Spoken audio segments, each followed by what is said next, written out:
दर्शक बंधु कौन आपण मानक घरे धनजनित समस्या लगी रोचे कि आपण मैंने अनेक गुड़िए समस्यार सामना करुचंती किंबा चाकरी क्षेत्र में आपण को शुभाशुभ फल मिल पारु नहीं किंबा आपण मानक घरे वास्तुजनित किसी समस्या देखा देउछि कि दर्शक बंधु आज भिडटी से जो मानक घरे वास्तुजनित समस्या देखा देउछि किंबा से मानक घरे मन मतांतर कली झगड़ा सदा सर्वदा लगी रहुछि किंतु से माने तांका भाग्य को ही दोष देइथांती जे आमर तो भाग्य ही खराब। किंतु दर्शक बंधु यही वीडियोटी आपण माने संपूर्ण शेष पर्यंत देखंतो।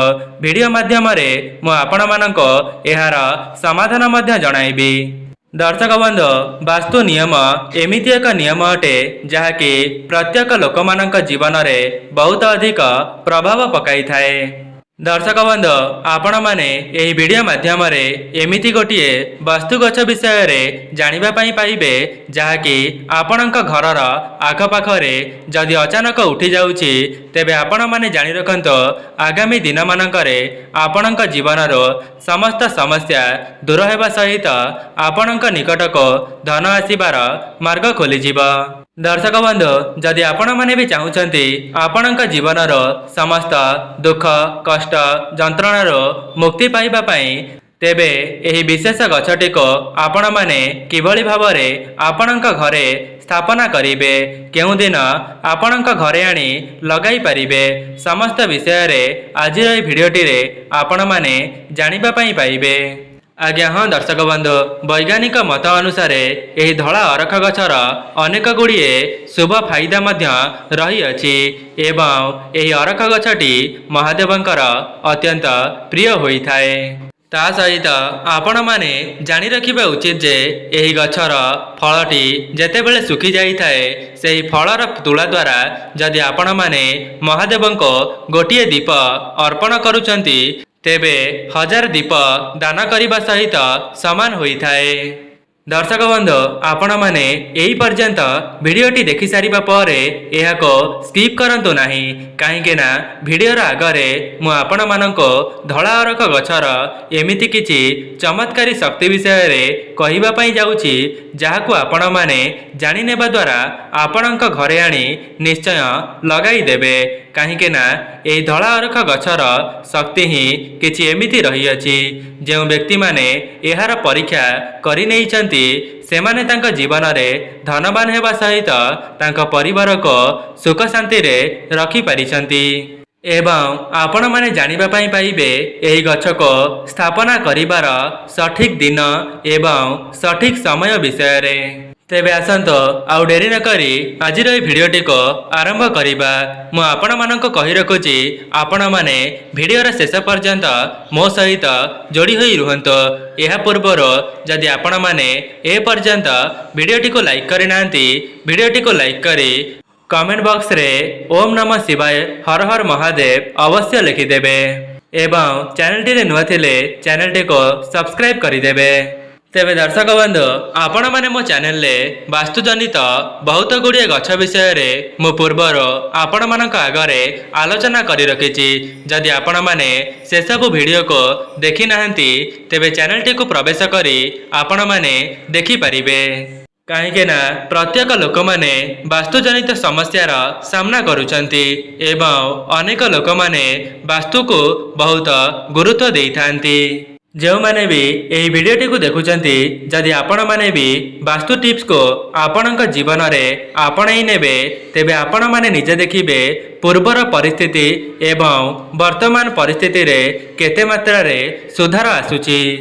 तेबे आसंतु जानिबा धला अरख गछटी को आपण माने केउ दिन एवं केउ समय रे आपणक घरे आनी स्थापना करिवे। आज भिडियो रे यही विषय रे आलोचना करिबा। दर्शक बंधु आपण माने सुनिथिबे धला अरख गछर क्षीर बाहरी थाए एवं अनेक लोक मानकर मत रही जे जो गछर क्षीर बाहरी थाए सेही गछ को आपणक घरर आखपाखरे रखिबे नाही। यह प्रायतः गाँ गहली रे सुनिबा पई मिलुथाई पारे दर्शक बंधु आउ किछि लोकंकर एमिति भी मत रही थाए एही गछटी आपणक घरर पाखरे रहिबा द्वारा मध्य आपणक घरे अशांति कली झगड़ा मन मतांतर लागी रहुछि। आपण माने भिडियोर आगरे सेही सबु विषय मध्य जानिबा पई पाइबे।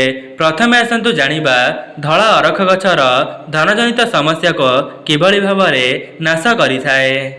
जदि आपण माने धनजनित समस्या रे फसी जाइछंती किंबा ऋण कर्ज जनित समस्यार सामना करूछंती तेबे सेथिरो आपण माने किभଳି भाबरे मुक्ति पाइबे। जदि भी आपण माने धनजनित समस्यार सामना करूछंती किंबा ऋण कर्जरे आपण माने बुड़ी जाइछंती तेबे से सबरो आपण माने किभଳି भाबरे मुक्ति पाई परिबे। दर्शक बंधु जेतेबेले धला अरख गछटी 100 वर्षरो ऊर्ध्व होइजिब अर्थात जेते सेही गछटी पुरुणा होई होई चालुथिब तेबे सेही गछर अनेक गुड़िए चमत्कारी शक्ति बास करिथांती जहाँकि सेही गछर चेररे समाहित होई जांती। तेणुकरी जदि आपण माने चाहिबे एही चेर को अभिमंत्रित करी आपणक शरीर रे धारण करि परिबे। काहेकि ना तंत्रशास्त्र रे उल्लेख करा जाइछि जे अरख गछर चेर को आपण माने निजर मनोकामना को पूर्ण करिबा पई व्यवहार करि परिबे। एवं शास्त्र रे मान्यता अछि धला अरखर चेरटी को श्री गणेशंकर कारक रूप रे मान्यता रहिछि। एवं ए अरख गछर फूलटी महादेवंकर बहुत प्रिय होई थाए। कहा जाए जो घरर आखपाखरे किंबा बगीचारे एही गछटी रही थाए सेही घरे धन वृद्धि होई चली थाए। तेबे आपण माने एही धला अरख गछटी को महादेवंकर प्रिय बार अर्थात सोमवार दिन आपणक घर को नेई करी आसंतो। जदि भी एही गछटी को आपण माने आपणक घरे स्थापना करिबा पई चाहुचंती तेबे आपणक मुख्य द्वारर ठीक डाहाण पटे सोमवार दिन स्थापना करंतो। एपरी करिबा द्वारा आपणकर धनजनित समस्या सबुदिन पई दूर होई जिवो। जदि भी आपण माने ऋण कर्जरे बुड़ी जाइतिले तेबे आपणकर ऋण कर्ज 1 मास मध्यरे सुझी जिवो। दर्शक बंधु जो मैंने भी यही वीडियोटी को देखुचंती जदि आपणकर विश्वास हेउ नाही तेबे आपणक जीवन रे थरे मात्र यार परीक्षा करी देखंतो। किए जाने आपणकर गोटिए प्रयास द्वारा आपणकर भाग्य संपूर्ण भाव में परिवर्तन होई जाई पारे। दर्शक बंधु आपण माने भाबुथिबे एही गछटी को आमे माने केउठारु संग्रह करिबा तेबे मु आपण माननको कहि रखुची एही गछटी ऑनलाइन ले मध्य अवेलेबल अछि। किंतु जदि आपण माने ऑनलाइन लो किनि पारु नाहंती तेबे आपणक घरर आखपाखरे जदि एही गछटी देखिबाकू पाउछंती सेही मंजी को आनी कोनोसी छोटिया कुड़िया रे लगाई देबे एवं सेही गछटी बड़ हेबा परे आपणक मुख्य द्वारर डाहाण पाखरे लगाई परिबे। दर्शक बंधु आउ गोटे कथा जदि आपण माने महादेवंक निकटरे अरख फूल को लगाई पारु नाहंती तेबे अरख गछर पत्र को मध्य महादेवंको अर्पण करि परिबे जहा द्वारा आपणक मनरे जहा भी किछि मनस्कामना रही अछि महादेव समस्त मनस्कामनाटी को पूर्ण करिदेबे। एवं आपण माने देखिथिबे दुई प्रकारर अरख गछ रही थाए गोटिए धला रंगर आउ गोटिए बैगणी रंगर। धला अरखटी अनेक जगारे सबुबेले उठी न थाए किंतु प्रायतः जगारे नील अरख देखा देई थाए। जदि भी आपणक घरर आखपाखरे धला अरख गछ को देखुचंती तेबे तुरंत आपणक घरे आनी लगाई दियंतो जहा द्वारा आपणक भाग्य रे उन्नति आसीबो। कहीं ना यही गछटी जो मानक घरे आपे आपे उठी थाए सेही घरर उन्नति को केही मध्य रोकी पारिबे नाही। सेथिपाई जो माने भी यही वीडियोटी को देखुचंती जदि आपण माने भी आपणक भाग्य रे उन्नति चाहुचंती एवं धनजनित समस्यार मुक्ति पाइबा पई चाहुथांती तेबे थरे मात्र एही गछटी को आनी आपणक घरे स्थापना करी देखंतो। तेबे दर्शक बंधु एबे आसंतु जानिबा धला अरख गछर कौन सब फायदा रहिछि। आपण माने एही धଳା ଅରଖ ଚେରଟିକୁ ନିଜ ଘରକୁ ସୋମବାର ଦିନ ନେଇକରି ଆସନ୍ତୁ ଏବଂ ଧଳା ଅରଖ ଚେରଟିକୁ ନିଜ ଘରକୁ ଆଣି ସାରିବା ପରେ ଗଙ୍ଗା ଜଳରେ ଭଲ ଭାବରେ ଧୋଇଦେବେ।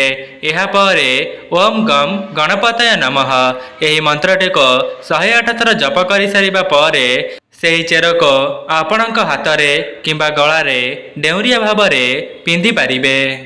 ଯାହାଦ୍ୱାରା କ'ଣ ହେବ ନା ଯେଉଁମାନେ ବିଦ୍ୟାର୍ଥୀ ଅଛନ୍ତି ସେମାନଙ୍କର ବିଦ୍ୟାଜନିତ ସମସ୍ୟା ଖୁବ୍ ଶୀଘ୍ର ଦୂର ହୋଇଯିବ। ଏବଂ ଏମିତି ବି କିଛି ଲୋକ ଅଛନ୍ତି ଯେଉଁମାନେ ଏହି ଗଛଟିକୁ ସେମାନଙ୍କ ଘରେ ଆଣି ଲଗାଇବା ପରେ ମଧ୍ୟ ସେମାନଙ୍କର କୌଣସି ପରିବର୍ତ୍ତନ ଆସିନଥାଏ। ଆପଣମାନଙ୍କୁ ଗୋଟିଏ କଥା କହି ରଖିବି, କେବଳ ବାସ୍ତୁ ଗଛକୁ ଆପଣଙ୍କ ଘରେ ଆଣି ଲଗାଇଦେବା ଦ୍ୱାରା ସେଥିରୁ ଆପଣଙ୍କୁ ଶୁଭଫଳ ମିଳିପାରିବ ନାହିଁ। କାହିଁକି ନା ତା ସହିତ ଆପଣଙ୍କ କର୍ମକୁ ମଧ୍ୟ ଭଲ ରଖିବା ପାଇଁ ପଡ଼ିବ, ଯାହାଦ୍ୱାରା ଈଶ୍ୱରଙ୍କର ଆଶୀର୍ବାଦ ଆପଣଙ୍କ ଉପରେ ରହିପାରିବ।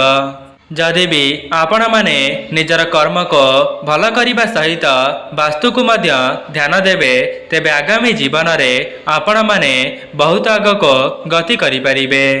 ଦର୍ଶକ ବନ୍ଧୁ, ଆଉ ଗୋଟିଏ ଉପାୟ ଯାହାକି ଆପଣମାନଙ୍କୁ ବତାଇବି, ଧଳା ଅରଖ ଗଛର ମଞ୍ଜିକୁ ଆପଣମାନେ କିପରି ବ୍ୟବହାର କରିବେ। ଅର୍ଥାତ୍ ଅରଖ ଗଛର ଫଳଟି ଶୁଖିଯିବା ପରେ ସେଥିରୁ ତୁଳା ବାହାରେ ଏବଂ ସେହି ତୁଳାକୁ ଆପଣମାନେ ବଳିତା କରି ରଖିବେ। ଯଦି ବି ଆପଣଙ୍କୁ ଏହି ଗଛଟି କେଉଁଠାରେ ବି ମିଳିଯାଉଛି, ତେବେ ଏହାକୁ ହାତଛଡ଼ା କରନ୍ତୁ ନାହିଁ। କିମ୍ବା ଏହି ଗଛର ଫଳଟିକୁ ଯଦି ଆପଣମାନେ ପାଇଯାଉଛନ୍ତି, ତେବେ ଆପଣଙ୍କ ଘରକୁ ନେଇ ଆସନ୍ତୁ ଏବଂ ଏଥିରୁ ତୁଳାକୁ ବାହାର କରି ବଳିତା ପ୍ରସ୍ତୁତ କରନ୍ତୁ ଏବଂ ସେହି ବଳିତାକୁ ତିଆରି କରିସାରିବା ପରେ ଗୋଟିଏ ଦୀପକୁ ପ୍ରସ୍ତୁତ କରିବେ ଏବଂ ସେହି ଦୀପଟିକୁ ନେଇ ମହାଦେବଙ୍କ ନିକଟରେ ଅର୍ପଣ କରିଦେବେ। ଆପଣମାନେ ଚାହିଁଲେ ପ୍ରତ୍ୟେକ ମାସର ସୋମବାର ଦିନ ଆପଣଙ୍କ ଘରର ନିକଟରେ ଥିବା କୌଣସି ବି ଶିବ ମନ୍ଦିରରେ ଏହି ଦୀପଟିକୁ ନେଇ ପ୍ରଜ୍ୱଳନ କରିବେ। ଦର୍ଶକ ବନ୍ଧୁ, ଏହି ଗୋଟିଏ ଦୀପଟି ଆପଣମାନେ ପ୍ରଜ୍ୱଳନ କରିବା ଦ୍ୱାରା 108ଟି ଦୀପକୁ ଅର୍ପଣ କରିବାର ଶକ୍ତି ଆପଣଙ୍କୁ ପ୍ରଦାନ କରିଥାଏ, ଯାହାଦ୍ୱାରା ମହାଦେବ ଆପଣଙ୍କ ପୂଜାରେ ପ୍ରସନ୍ନ ହୋଇଯାଆନ୍ତି ଏବଂ ଆପଣଙ୍କ ଜୀବନର ସମସ୍ତ ଦୁଃଖ କଷ୍ଟ ଯନ୍ତ୍ରଣାକୁ ଦୂର କରିଦିଅନ୍ତି। ଦର୍ଶକ ବନ୍ଧୁ, କେବଳ ଧଳା ଅରଖ ଗଛ ହିଁ ନୁହେଁ, ଯଦି ବି ଧଳା ଅରଖ ଗଛ ସହିତ ଆପଣମାନେ ଅଁଳା ଗଛ, ବେଲ ଗଛ, ପାନ ଗଛ ଏସବୁ ଗଛକୁ ଆପଣଙ୍କ ଘରେ ଲଗାଇଦେବେ, ତେବେ ବାସ୍ତୁଜନିତ ସମସ୍ୟା ଖୁବ୍ ଶୀଘ୍ର ଦୂର ହେବା ସହିତ ଆପଣଙ୍କ ଉପରେ ଭଗବାନଙ୍କର ଆଶୀର୍ବାଦ ସଦାସର୍ବଦା ରହିବ। ସେଥିପାଇଁ ଯେଉଁମାନେ ବି ଏହି ଭିଡ଼ିଓଟିକୁ ଦେଖୁଛନ୍ତି, ଆପଣଙ୍କ ଭାଗ୍ୟରେ ଉନ୍ନତି କରିବା ପାଇଁ ଥରେ ମାତ୍ର ଏହିସବୁ ଗଛକୁ ଆପଣଙ୍କ ଘରେ ଆଣି ଲଗାଇ ଦିଅନ୍ତୁ। ଦର୍ଶକ ବନ୍ଧୁ, ଆପଣମାନଙ୍କ ମନରେ ପ୍ରଶ୍ନ ଆସୁଥିବ ଯେ ଏହି ଧଳା ଅରଖ ଗଛରୁ ତ କ୍ଷୀର ବାହାରୁଛି, ତେବେ ଆମ ଘର ପାଖରେ ଏହି ଗଛଟିକୁ ଆମେମାନେ କିପରି ଲଗାଇବା? ତା ସହିତ ଆପଣମାନେ ଭାବୁଥିବେ ଆପଣଙ୍କ ଘର ପାଖରେ ନୀଳ ଅରଖକୁ କ'ଣ ଆମେମାନେ ରଖିପାରିବା? ନାଇଁ ଆଜ୍ଞା, ଆପଣମାନେ ଯେଉଁ ନୀଳ ରଙ୍ଗର ଅରଖକୁ ଦେଖୁଛନ୍ତି ତାହା ଭିତରେ ଏମିତି କିଛି ଚମତ୍କାରୀ ଶକ୍ତି ଭରି ହୋଇ ରହିନଥାଏ, ଯାହାଦ୍ୱାରା ଆପଣମାନେ ସେହି ଗଛଟିକୁ ଲଗାଇବା ଦ୍ୱାରା କୌଣସି ଶୁଭଫଳ ମିଳିପାରିବ ନାହିଁ। ଆପଣମାନେ ଚେଷ୍ଟା କରନ୍ତୁ ଆପଣଙ୍କ ଘରେ ଧଳା ଅରଖକୁ ଆଣି ଲଗାଇବା ପାଇଁ, କାହିଁକି ନା ଧଳା ଅରଖ ଗଛରେ ଅନେକ ଗୁଡ଼ିଏ ଚମତ୍କାରୀ ଶକ୍ତି ଭରି ହୋଇ ରହିଥାଏ ଏବଂ ଏହାକୁ ଲଗାଇବା ଦ୍ୱାରା ଆପଣଙ୍କ ଘରକୁ ସକାରାତ୍ମକ ଶକ୍ତିର ଆଗମନ ହୋଇଥାଏ।